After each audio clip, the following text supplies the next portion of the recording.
Hello guys, welcome to my channel Tandra 004 এর আরেকটি নতুন ভিডিওর সঙ্গে তোমাদের সবাইকে অনেক অনেক ওয়েলকাম। তো সবাইকে গুড মর্নিং। তো তোমরা সবাই কেমন আছো বলো? আমিও ভালো আছি। ভাবছি সকালবেলা কেন নিজের মুখটা দেখাচ্ছি।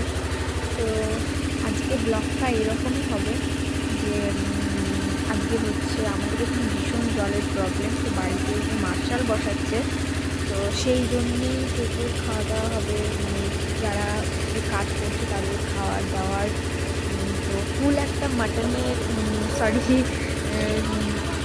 চিকেনের একটা রেসিপি তোমাদের সঙ্গে আমি শেয়ার করবো। কেন কি আজকে ওদের জন্য চিকেন, ডাল, পাঁপড় ভাজা এইসবই হবে।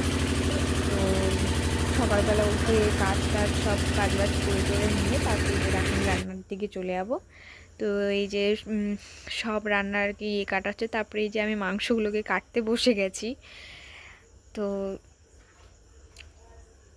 যেহেতু যেগুলো বড় বড় পিস ছিল সেগুলোকে একটু ছোট ছোট করে কেটে নিয়েছি, কেননা বড় বড় পিস একদমই ভালো লাগে না। দেখো অনেকটা মাংস, 3 কিলো মাংস। তো সেই মাংসগুলোকে ভালো করে কেটে নিচ্ছি। তো তারপরে এই যে ধুতে চলে এসেছি বাইরে। কেন কি আমাদের বাড়িতে একদমই জল নিয়ে এই সময়টা ভীষণভাবে জলের প্রবলেম হয়, যার জন্যে মার্শাল বসানো হচ্ছে। তো সেই অনেকগুলো মাংস, সেগুলোকে প্রথমবার ধোয়া দিয়েও হলো না, তারপরে এই যে পরে আবার একবার ধুতে হলো।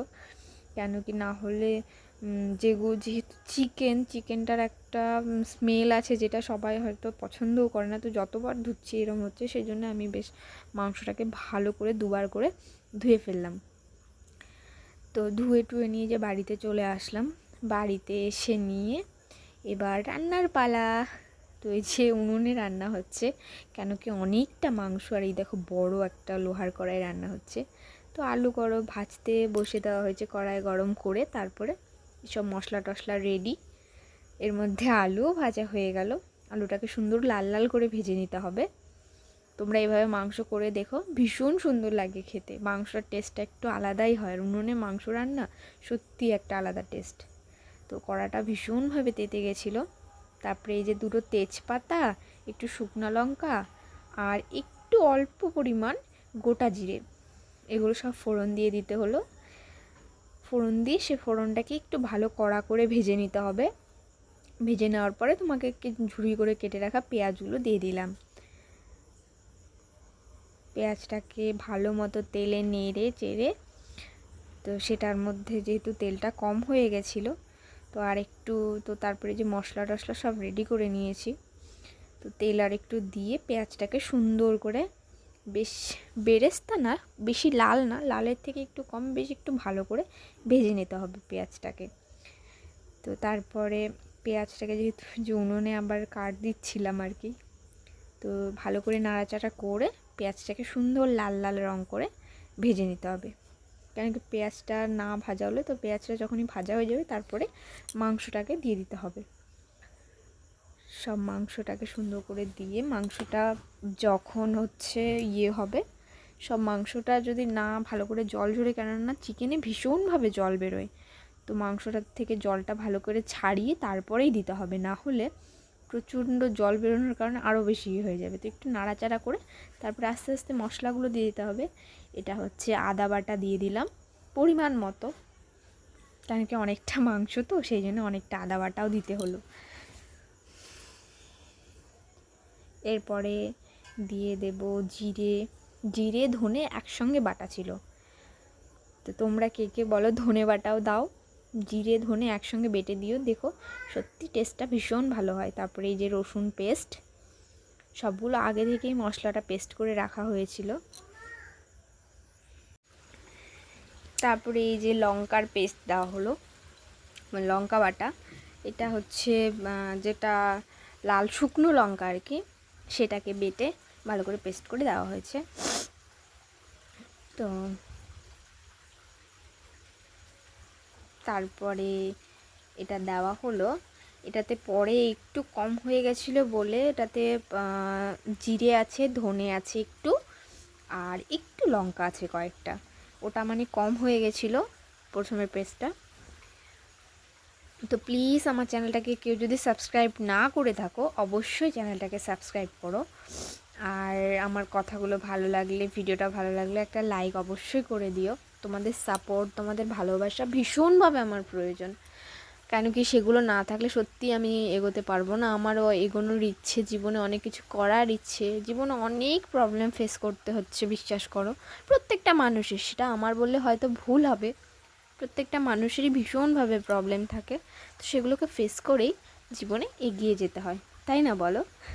তো তারপরে সম্পূর্ণটা ভালো করে মেখে নিয়ে তার মধ্যে হলুদ, লবণ সব দিয়ে মাংসটাকে সুন্দর করে মিশিয়ে নিয়ে তারপরে সুন্দরভাবে 20 মিনিট ধরে কষাতে হবে সেটাকে। সেটার থেকে আর কি, মানে কি বলবো, তারপরে এই দেখো সাইড থেকে পুরো এত জল ছেড়ে গেছে, সুন্দর করে জলটা মানে ইয়ে করে নেওয়ার পরেও ভীষণভাবে জল ছেড়েছে। তো তারপরে যে তেল দিয়ে দেওয়া হলো, আর এই দেখো মাংসটা জল টল একটু শুকিয়ে গেছে বেশ, কিন্তু তবুও জল আছে, ভীষণভাবে জল বেরিয়েছে মাংসটা থেকে আর কি। তো ভালো করে জলটা না কষালে একদমই ভালো লাগবে না। তো সুন্দরভাবে জলটাকে কষিয়ে নিতে হবে। আর সবাই মিলেই মোটামুটি নাড়াচাড়া করছিলাম, কেন কি এত বড় কড়াইয়ে আর এতগুলো মাংস, আর তার মধ্যে দেখো এসে আমি আমার মেয়ের খাওয়ারও বসিয়ে দিয়েছি, ওর খিচুড়ি করতে হবে। তারপরে বড়মশাই বলছিল খিদে পেয়ে গেছে, তো মুড়ি দিয়ে মাংসের ঝোল খাবে, তো আর কি সেটাই তুলে দিচ্ছিলাম। তো যেহেতু মাংসটা ভালো মতো হয়নি, সেই জন্য সব তো তোলা যাবে না, তো বেছে বেছে আর কি তুলে দিচ্ছিলাম। তো ওখান থেকে কিছুতেই হচ্ছিল না, তো সেই জন্য একটু কাছ থেকে শুধুমাত্র ঝোল তুলে দিচ্ছিলাম। কেন কি মাংসটা ওই রকমভাবে খেলে টেস্টটা ভালো লাগবে না। কেন কি জলটা দেখো পুরোপুরি শুকোয়নি, জল আছেই মোটামুটি। এই চোখ খাচ্ছে। তো আমার আর ননদ আর কি ভিডিওটা করছিল, তো ও আবার ওখানে মুখে নিয়ে গেছে। তো বড়মশাই আমাকে বললো যে তোমাকে একটু খাইয়ে দিই, যেহেতু আমিও সকাল থেকে খাইনি কিছু, সকালে শুধু চা বিস্কিট খাওয়া হয়েছিল। তো তারপরে এই যে মাংসটা বেশভাবে কষে এসছে, জল টল শুকিয়ে সুন্দর করে এটাকে ভালো করে কষিয়ে নিতে হবে, নাহলে ওটা স্মেলটা আর কি যায় না। তো বেশ কষানো হয়েই এসছে। তো এইবার এই যে জল দিয়ে দেওয়া হলো, একটু বেশি পরিমাণেই জলটা দিতে হবে, কেন কি মাংসটা সেদ্ধ হওয়ার ব্যাপার আছে। ভালো মাংস সেদ্ধ না হলে তো আর কি খেতে ভালো লাগবে না, না? তো সেটাকে ভালোভাবে জল দিয়ে এবার সুন্দর করে সেটাকে ফুটিয়ে নিতে হবে। আর এই যে ফুটিয়ে নিয়ে দেখো এবার ঝোল সুন্দরভাবে ফুটে গেছে।